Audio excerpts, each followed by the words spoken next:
So many cities are asking people, and some of them are actually demanding, or you're going to get a fine, for people to wear masks when they are in public places. And we know in certain areas you may have more problems than others being a black person with a mask, but they don't say nothing to white folks with a mask, but only black people, right? So you actually had a Illinois state rep by the name of Cam Buckner. He wore a mask, as he was supposed to, and gloves while he was visiting a big box store in Chicago. Now, he said he went and bought some items, came out, and when he came out, he was stopped by a uniformed police officer asking him for a receipt and ID as soon as he come out the store. Now, nobody called a cop to come over there, said that we had somebody stealing something, nothing at all. So he said when he was exiting the store, he was approached by the cop who questioned him about the items in his cart. He explained to him, he said he just purchased them from the store. He said that he saw him walk out of, he said he wanted to see his receipt. He said it was deep in his pocket. He said, but he gave it to him. He said, and the cop barely looked at it. And he said, according to him, he said the officer asked for ID. And when Buckner gave him the ID, the cop went to his police cruiser. He said after a few minutes, Buckner was free to go. He said, but before he left, he asked the officer, why was he stopped? Okay. He said, well, people are using the coronavirus to do bad things. He said, I couldn't see your face, man. You look like you were up to something. Coming out of a store with bags and items, you look like you're up to something. Just say, I don't really like all you Negroes walking around with these masks. I can't see your face. It's enough I harass you when you didn't have a mask on. I really want to start harassing you now because you got a mask on. I'm not going to mess with none of these white people that's shopping, that's doing the exact same thing you're doing. I'm only going to go mess with you. Okay.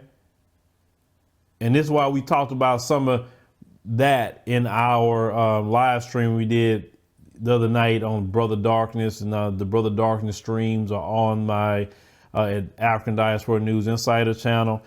Check out those streams. Those streams happen very random, and a lot of times late in the night. So the brother was very bothered by that. Okay. And he said, look, I'm a 6'4" male from the south side of Chicago. He said, when I'm not wearing a suit, he said, likely I'm in a hoodie, jeans, and Jordans. And he said, depending on the type of year, he said, a mirage of tattoos may be visible. He said, I'm keenly aware of not looking like I am up to something, but I should not have to be. You're right. That is not a way to live. I keep telling black people that. It's not a way to live, that you have to conform yourself to a certain look to please them, because they're not conforming themselves a certain way to please you or to make you feel comfortable. Let me tell you something. I said this before. There's nowhere you can dress.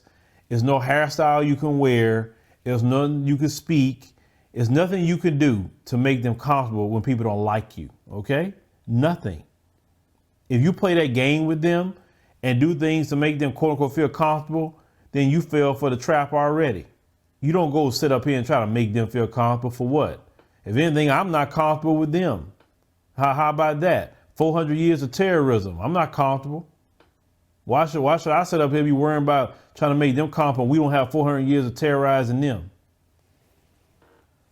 Now, the brother said, being a black male, he understands the historical context of a lot of stereotypes that come with our very existence. He said, myself as well as other folks have had conversations. He said, we're extremely apprehensive about the mass order.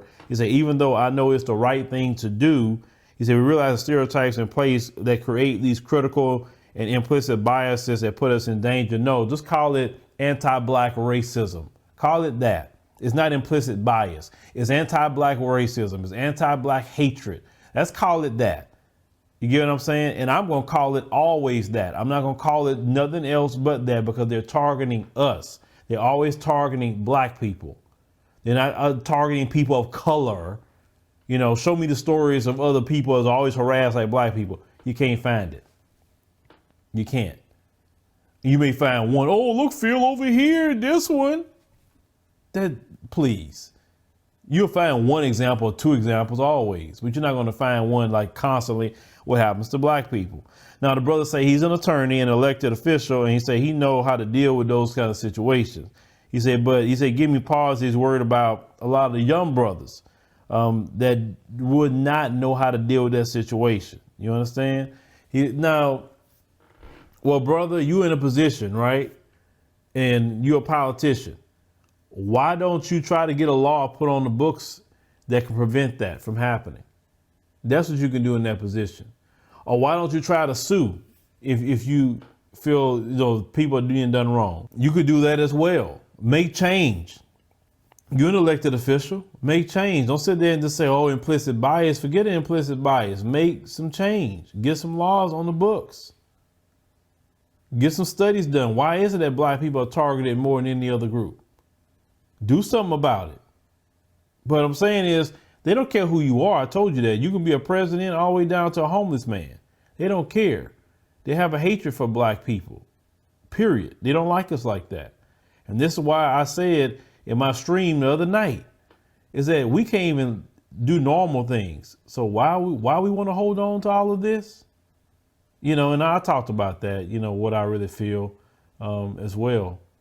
Because this is not a way to live. But I know some of you, you'll deal with this, no matter how many family members are killed or whatever, you'll deal with it. You'll complain about it, but you ain't ready to walk away from it or even started to look for another option. Not all of you, but a lot of you, for sure.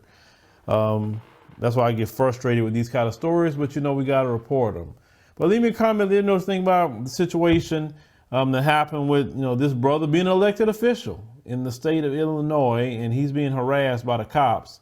Come out of a store with bags in his carts, and he makes a beeline to him.